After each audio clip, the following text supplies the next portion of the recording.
Assalamualaikum warahmatullahi wabarakatuh. Waalaikumsalam warahmatullahi wabarakatuh. Allahumma sholli ala sayyidina Muhammad. Buya, kalau jodoh yang terbaik itu seperti apa sih Buya? Sekarang ini saya masih bingung mencari jodoh terbaik. Jo- Jodoh terbaik tapi nggak disebutkan ini laki-laki atau wanita. Cuma dia tulis, Buya, saya bingung ini mengenai jodoh terbaik. Bagaimanakah ciri-ciri jodoh terbaik untuk seseorang itu? Baik untuk wanita maupun untuk laki-laki. Jodoh terbaik itu ya pertama dipilih. Jadi kita yang memilih. Maka orang jatuh cinta yang tanpa syarat, tanpa logika itu nggak bisa memilih. Gila dia. Maka harus menikah dengan dia, harus dengan dia. Nggak mau dengan yang lainnya, gila.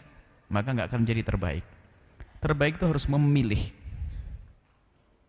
Baca hadis Nabi, tungkahul mar'atu li arba'in, kalau menikah kriteria 4 paling tidak. Paling 4. Perempuan juga sama, milih laki-laki, laki-laki sama 4. Boleh milih ganteng, kekayaan, hasab, watak, sifat perilaku, dan agama. Ini artinya memilih. Di antara yang ada kita pilih. Setelah memilih, ketahuilah bahwa tidak semua yang baik itu ternyata cocok untukmu. Dia baik, tapi belum tentu baik untukmu. Maka malangkahlah selanjutnya kepada bab istikharah. Menyerahkan urusanmu kepada Allah. Jadi yang diistikharai siapa? Ada 2 kriteria. Yang diistikharai adalah pertama layak untuk dipilih. Nah kalau yang melamarmu misalnya pencoleng, maling, nggak usah diistikharai, langsung ditolak. Ini yang orang yang layak, bagus, istimewa, dia segala sifat-sifat 4-nya ada semuanya.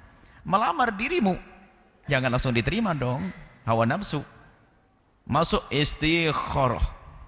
Jadi istikharah yang pertama yaitu tadi, yang dipilih layak dipilih. Yang kedua, belum ada pilihan di dalam hatimu secara khusus. Sebab kalau engkau milih, sudah di hatimu sudah milih, istikharahmu nggak benar. Mimpinya mimpi dia lagi nanti. Doanya doa nggak ngaco nanti.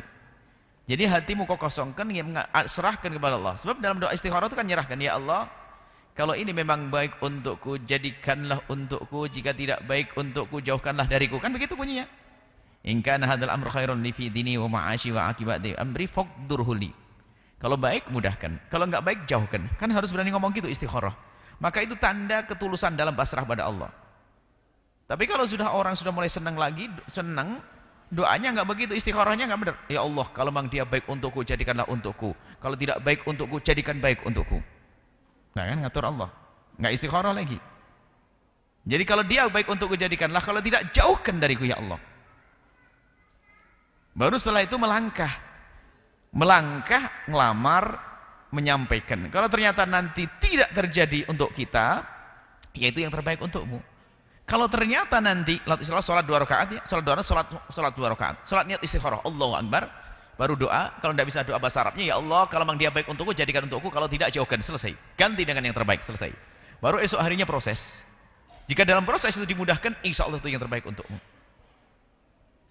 Kalau ternyata proses yang nggak jadi, berarti yang terbaik untukmu. Jadi hatimu lega. Maka istikharah itu kunci agar kau tidak patah hati. Karena menyerahkan kepada Allah. Serius, aku serahkan kepada Allah. Harus berani. Berani mengatakan seperti itu. Kalau memang baik untukku jadikan, kalau tidak jauhkan. Harus ngomong gitu. Baru nanti kalau sudah terjadi, insya Allah itu yang terbaik. Tapi lihat, anak-anak yang sudah terlanjur cinta duluan, nggak pakai logika, nggak pakai akal, gimana bisa terbaik? Wong dia milihnya saja enggak kok. Dikasih yang terbaik pun tetap milih dia, karena dia sudah gila. Maka jadilah orang cerdas. Dalam menikah itu memilih. Dalam menikah itu memilih. Memilih itu adalah sebelum menancap di hatimu. Tapi kalau sudah engkau mencintai seseorang, nggak bisa milih lagi. Di dunia itu seperti tertutup. Makanya betul pepatah itu, dunia seluas daun kelor. Sempit banget itu, hanya dia saja adanya. Allah. Baik, seperti itu. Baru kemudian setelah itu, jalanilah proses-proses pernikahan dengan cara yang baik. Masuk tunangan, khidbah.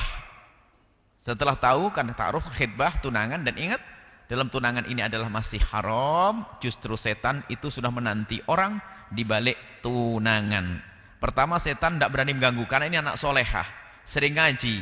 Setan nggak berani miziki, ayo kamu mau diajak laki-laki nggak berani ngomong setan begitu. Karena apa? Belum menikah, masih perawan. Tapi setelah tunangan setan masuk, tuh kan, itu kan calonmu. Coba kamu ditelepon hari ini aja, Kamu nggak mau, awas kamu. Kalau nggak mau nanti dibatalin loh ya, rugi kamu. Awas ya. Akhirnya apa? Betul, seorang wanita, seorang anak gadis yang dulu sangat menjaga, gara-gara tunangan sudah mulai renggang. Mau ditolak calon suami, tidak ditolak, bukan suami. Mau ditolak calon suami, tidak ditolak, bukan suami. Bingung deh. Nah, gara-gara makanya kami himbau tunangan jangan lama-lama karena pas setannya ngantri di situ.